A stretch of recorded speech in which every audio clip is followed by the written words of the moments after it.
Assalamu alaikum wa rahmatullahi wa barakatuh. This beautiful act was gifted to Lady Fatima alayhi salam by her beloved father, Prophet Muhammad sallallahu alayhi wa alihi wasallam. It's a highly emphasized act of worship practiced by the Ahl al-Bayt alayhim salam. Imam al-Sadiq alayhi salam is narrated to have said, reciting tasbeeh of Lady Fatima Zehra alayhi salam every day after every salah is liked by me more than reciting 1,000 ruk'ah of mustahab prayer. Some of us perhaps practice this tasbeeh without understanding its true significance or indeed the correct way of doing it, as it may have become a habitual practice. First, the correct order of the tasbeeh according to many established narrations is 34 times Allahu Akbar, 33 times Alhamdulillah, and 33 times Subhanallah. 2. Yet sometimes, due to haste, it's not recited properly. Some say Allahu Akbar, Allahu Akbar, Allahu Akbar, Allahu Akbar, Allahu Akbar, or Subhanallah, Subhanallah, Subhanallah. Or you just hear a hissing sound. The appropriate way is to stop after each dhikr. Allahu Akbar, Allahu Akbar, Allahu Akbar. Alhamdulillah, Alhamdulillah, Alhamdulillah. Subhanallah, Subhanallah, Subhanallah, and so on. It is the first thing highly recommended and established to be done as soon as we finish salah.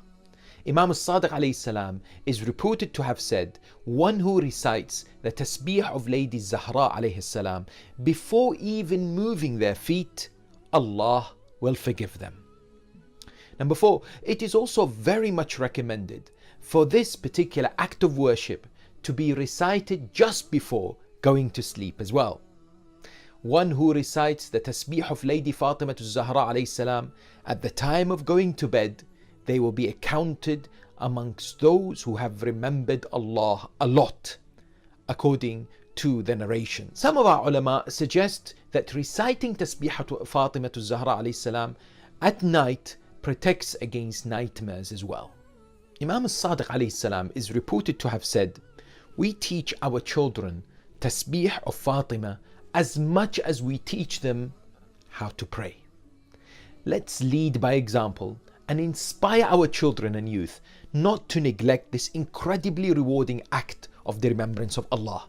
Encourage them to recite it after each salah as well as before going to sleep. Number 6, it's actually so healing that this tasbeeh should be recited at times of difficulty, when we're encountering a challenge in life, for example, or when we need our wishes to be fulfilled, at times of anxiety, sadness, or just to seek relief. In a narration, Imam alayhi salam states that whoever recites it, Allah will protect them from the pains of this world as well as the hereafter. Number 7, in a world of temptations and traps, we need as much help as we can. According to Imam al-Baqir alayhi salam, reciting tasbeeh drives away shaitan and results in the satisfaction of Allah subhanahu wa ta'ala. In chapter 94 of the Holy Quran, Allah subhanahu wa ta'ala states, فَإِذَا فَرَغْتَ فَانْصَبْ وَإِلَىٰ رَبِّكَ فَارْغَبْ. When you are finished from salah, sit up and then turn to your Lord. One of the applications of this ayah is tasbeeh of Fatima alayhi salam. Imam al-Baqir alayhi salam says, Allah is not worshipped by anything more rewarding than the tasbeeh of Fatima Zehra alayhi salam. Had there been any worship superior to it, most surely the Holy Prophet would have granted it to Lady Fatima, peace and blessings be upon them all. Number 9, it will take us a few minutes, perhaps 5 minutes at max, to recite this tasbeeh, but we should try to be attentive as possible. And there should be continuity in the recitation of the tasbeeh without any interruptions. And finally, it is recommended to use a prayer bead, and especially that made from the soil of the grave of Imam al-Hussein alayhi salam. If not, we can use our hands. If we have doubt on how many we have recited, it's best to start again. I pray to Allah subhanahu wa ta'ala that He bestows upon us all the blessings of making this generous gift from Him of tasbeeh Fatima part and parcel of our daily lives, something that we practice all the time with reflection, with contemplation, and at the same time be able to reap the fruits of it in this world and the hereafter.